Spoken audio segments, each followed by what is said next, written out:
सुशीला कार्की ने अब नेपाल की कमान संभाल ली है। सुशीला कार्की की अंतरिम सरकार बन गई है, लेकिन सवाल ये कि कब तक चलेगी अंतरिम सरकार। पिछली बार 9 साल का रिकॉर्ड क्यों बना था नेपाल में, सब कुछ आपको बताएंगे विस्तार से। नमस्कार, आप देख रहे हैं न्यूज़ 18 का डिजिटल प्लेटफॉर्म और मैं हूं आपके साथ श्रुति श्रीवास्तव। नेपाल में सुशीला कार्की के नेतृत्व में नई अंतरिम सरकार ने अपना कामकाज संभाल लिया है। उम्मीद की जानी चाहिए कि बीते 5 से 6 दिनों में बेपटरी हुआ नेपाल अगले कुछ दिनों में सहज हो सकेगा।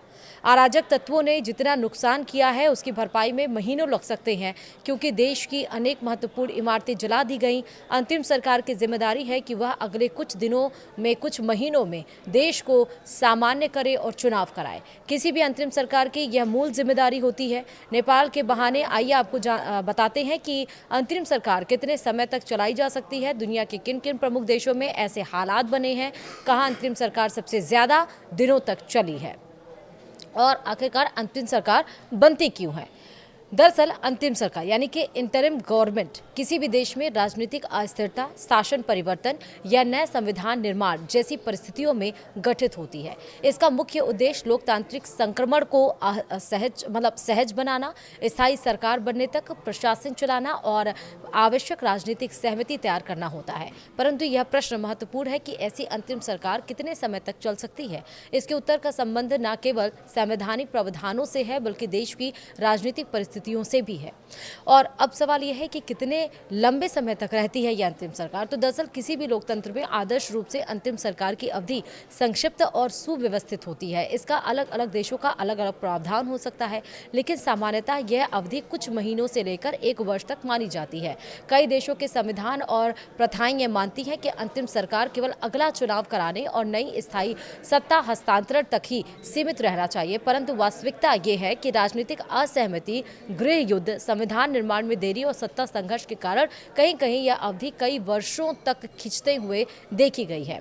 अब अगला सवाल एक और है कि कहां और कब कब बनी है अंतरिम सरकार। तो सबसे पहले हम बात करते हैं नेपाल की। 2006 से 2015 के बीच में सबसे लंबी अंतरिम सरकार नेपाल ने अंतरिम सरकार और संविधान की सबसे लंबी अवधि तक देखा है। साल 1996 से लेकर 2006 तक नेपाल गृह युद्ध और राजशाही बनाम लोकतंत्र संघर्ष से गुजरता रहा। साल 2006 में व्यापक जन आंदोलन हुआ, जिसके चलते राजा ज्ञानेंद्र को सत्ता जनता को सौंपनी पड़ी। साल 2007 में अंतिम संविधान लागू हुआ। इसमें तय था कि संविधान सभा का चुनाव होगा और वही नया संविधान बनाएगी। साल 2008 में चुनाव हुए और संविधान सभा ने कार्य शुरू किया, लेकिन राजनीतिक दलों के बीच असहमति, संघीय ढांचा, धर्मनिरपेक्षता, जातीय प्रतिनिधित्व जैसे मुद्दों के चलते प्रक्रिया लंबी हो गई और इस बार संविधान सभा की मियाद खत्म हुई, नई सभा चुनी गई, लेकिन समय सीमा फिर पार हो गई है और इस अवधि में कई अंतिम सरकारें बनी।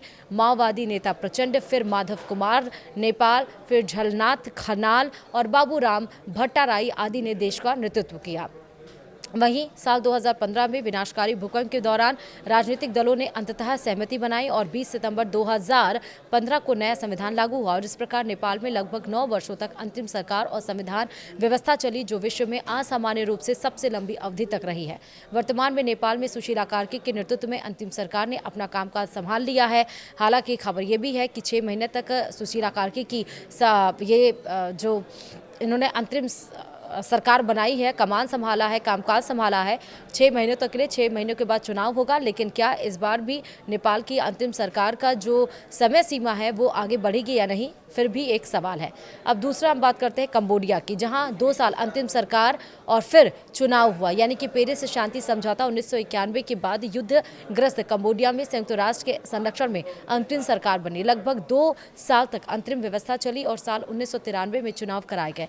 तब से देश अनेक उतार चढ़ाव के बीच पटरी पर चल रहा है।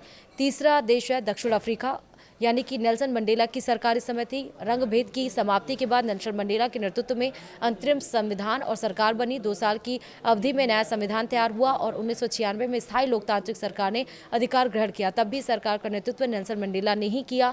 उन्हीं के नेतृत्व में चुनाव हुआ और वे भारी बहुमत से जीतकर सरकार बनाने में कामयाब रहे। चौथा देश है इराक। अमेरिका का दखल और सरकार बनी और यानी कि अमेरिकी हस्तक्षेप और सद्दाम हुसैन के पतन के बाद एक अंतरिम प्रशासन गठित हुआ। पहले इराक की अंतिम सरकार और फिर 2005 में ट्रांजिशनल नेशनल असेंबली बनी। यह पूरी प्रक्रिया लगभग 2 सालों तक चली और साल 2005 में संविधान के लागू होने तक ये चला।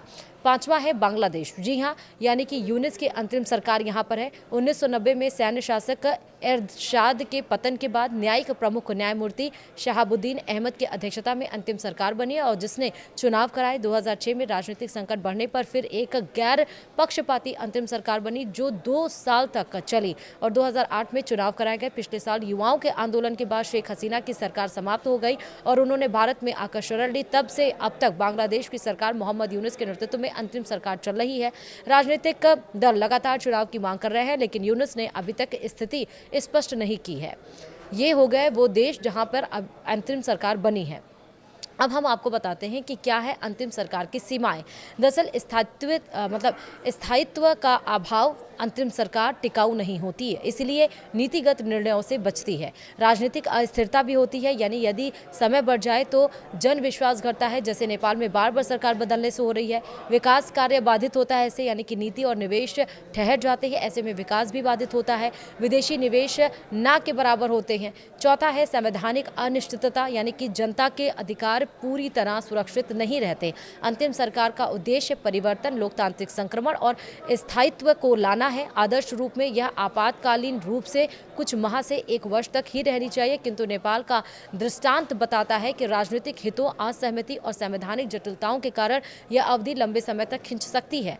नेपाल दुनिया का ऐसा उदाहरण है जहां अंतरिम शासन लगभग 9 वर्षों तक चला और अंततः नए संविधान के साथ स्थायी लोकतांत्रिक व्यवस्था बनी। बावजूद इसके इस देश को अभी भी स्थायित्व की तलाश है।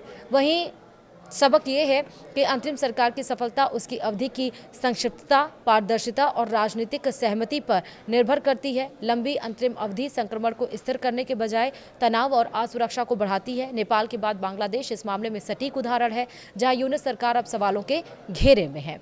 इसी के साथ ही हमने आपको बताया कि आखिरकार नेपाल में अंतिम सरकार का कार्यकाल कितना रह सकता है और वो देश भी जहां पर अंतिम सरकार बनी है और अंतिम सरकार क्यों बनाई जाती है। वीडियो आपको पसंद आई तो लाइक शेयर कमेंट जरूर करिएगा। वीडियो में इतना ही। नमस्कार।